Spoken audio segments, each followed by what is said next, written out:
Hey everyone, ready for another deep dive. Today we're tackling something that often gets lost in the excitement of, rockets and aliens and all that. The massive distances involved in space travel, especially when we're talking about sending humans to a place as wild as Mars. Yeah, it's easy to get caught up in the visuals, right? But the reality is distance throws some major curveballs when you're talking human spaceflight. Okay, so we're talking millions of kilometers between Earth and Mars. But it's not just about, the mileage, is it? What kind of problems does that distance actually cause? Well, imagine this. You're on Mars, something goes wrong, a critical system, maybe, and you need help. So you send a message back to Earth, and then you wait, and wait some more. Okay, yeah, that signal's got a long way to travel. Even at the speed of light, which is the fastest anything can go, it takes over 12 minutes to travel between Earth and Mars. So you're telling me, round trip, just to get a message back, you're looking at a half hour. At least. And that's just the average. Depending on where the planets are in their orbits around the sun, that delay could be anywhere from 4 minutes to a painful 24 minutes each way. And then there are things like solar conjunction. Yeah, so conjunction. That's where the sun is literally between us and Mars, completely blocking communication. That can last weeks. So basically, if you're a Martian colonist, you can't rely on phoning home for help. You've got to be able to handle emergencies on your own in real time with what you've got. Exactly. And it's not just the practical stuff either. Research has shown that this communication lag, it can really mess with your head. Really? Like space lag? Kind of. Astronauts in simulations, even when they know it's a simulation, they start to feel isolated, stressed. Some even show cognitive decline as the delays get longer. Wow, so it's like that feeling when your text message is stuck on read, but amplified to a cosmic scale. Makes you realize that sending humans to Mars isn't just about building a bigger rocket, but preparing them for a whole new level of, psychological toughness. Oh, absolutely. And physical toughness, too. I mean, our bodies evolved under Earth's gravity, right? So when you take that away, or even reduce it significantly, like on Mars, which has about 38% of Earth's gravity, well, let's just say our bodies aren't quite designed for that. Okay, so hit me with the science here. What actually happens to our bodies if we spend too long in low gravity? Do we turn into, super spies with brittle bones? Not quite. It's more like imagine your bones and muscles are like, hey, remember all that work we used to do? Well, not so much anymore. Seriously, without that constant pull of Earth's gravity, we start losing bone density and muscle mass, and at a much faster rate than we do on Earth. So it's like that feeling after a long vacation where you realize you haven't moved much, except it's happening inside your very cells. So what are we doing about this? Are we sending astronauts to space gyms? Kind of. There's a lot of research going into specialized exercise regimes designed for low-gravity environments. And then there's the potential for medication, things that might slow down bone loss and muscle atrophy. And some even talk about artificial gravity. Okay, artificial gravity now. That sounds like something straight out of Star Trek. It's definitely still in the realm of science fiction, for now at least. But hey, we gotta think big when it comes to space travel. But let's not get ahead of ourselves. Even if we could create artificial gravity, there's another big problem to solve. Which is? Radiation. It's silent, it's invisible, and it's everywhere in space.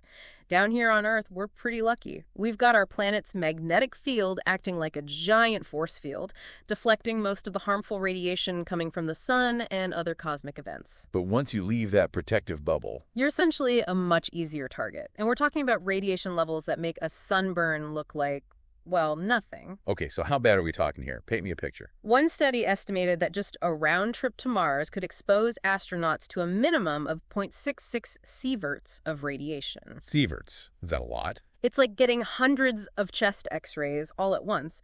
And that kind of exposure, it significantly increases the risk of cancer, not to mention a whole bunch of other health problems. Yeah, no thanks. So how do we protect against that? I'm guessing SPF 1000 sunscreen isn't going to cut it. Not quite. This is where things get really interesting, actually. Scientists are turning to nanotechnology to develop new materials that are incredibly effective at blocking radiation. Nanotechnology. Like tiny robots building us invisible shields. Even cooler. We're talking about things like hydrogenated boron nitride nanotubes. Boron. Say that 3 times fast. But seriously, what are those? They're these incredibly tiny tubes, like a billionth of a meter in diameter, that are super good at absorbing and deflecting radiation. And get this, they're also flexible enough to be woven into fabric. Wait, so you're telling me we could have spacesuits that are basically like radiation-proof chainmail Essentially, yeah, that's the goal anyway. Yeah. We're talking about spacesuits that act like personal radiation shelters. Pretty amazing stuff, right? It's like Iron Man, but for real. Exactly. But it's not just about keeping our astronauts safe from space radiation, it's getting them there in the first place. Landing on Mars is one heck of a challenge on its own. Right, because it's one thing to land a rover the size of a golf cart, but a spacecraft big enough to carry people and supplies. Totally different ballgame. I mean, think about it. A rover, you can kind of just bounce it off the surface a bit. But with humans, not so much. We're talking about landing something that weighs tens of metric tons. Okay, so parachutes are out of the question, I'm guessing. Parachutes alone, yeah. I could cut it. They work for slowing things down a bit in Mars's thin atmosphere, but we need something much more robust. And that's where inflatable heat shields come in. Inflatable heat shields. Yep. Exactly what it sounds like. Basically, these shields are packed up nice and small for launch.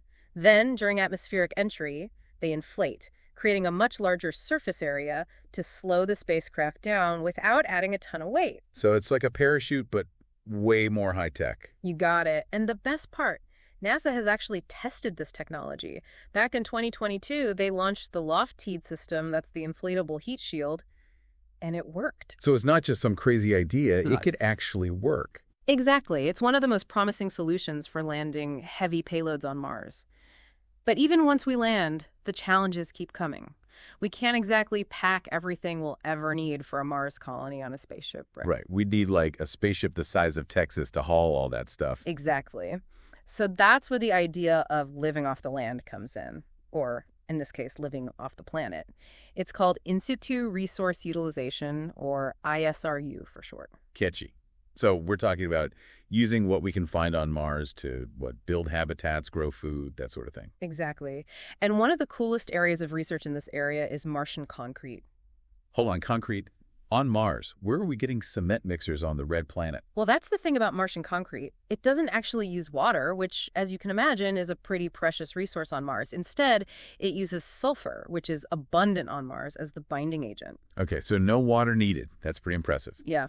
So theoretically, we could build entire structures on Mars using mostly stuff we find right there. That's the idea. And it gets even better. Martian concrete, it sets quickly, it's super strong, and you can even melt it down and reuse it multiple times. It's like the ultimate sustainable building material. But I have to ask, sulfur, doesn't that smell like rotten eggs? Yeah, it can have a bit of a funky smell. And there are some challenges with toxicity depending on the type of sulfur, but researchers are working on ways to, deal with those issues. So making sure our Martian habitats are both strong and don't smell like rotten eggs, got it. Yeah. But we're not just sending robots to Mars, right? We're talking about sending people. And people need more than just a place to live.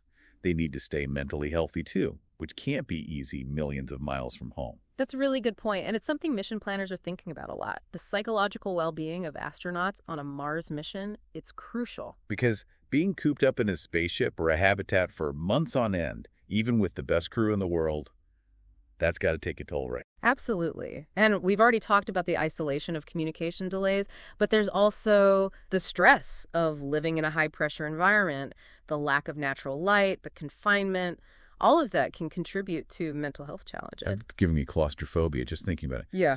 So what can we do? How do we design a mission that takes care of people's minds as well as their bodies?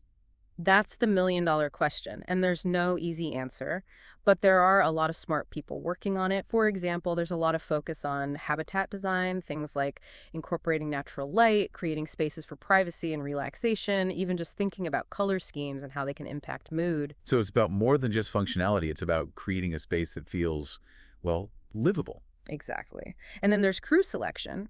Choosing the right people for a Mars mission is absolutely essential. We need people who aren't just brilliant scientists and engineers, but who are also emotionally intelligent, resilient, adaptable, the kind of people who can handle stress and conflict in close quarters. So basically the ultimate team-building exercise. But there's something we haven't touched on yet. This all sounds incredibly expensive. That's the understatement of the century. Space exploration has never been cheap.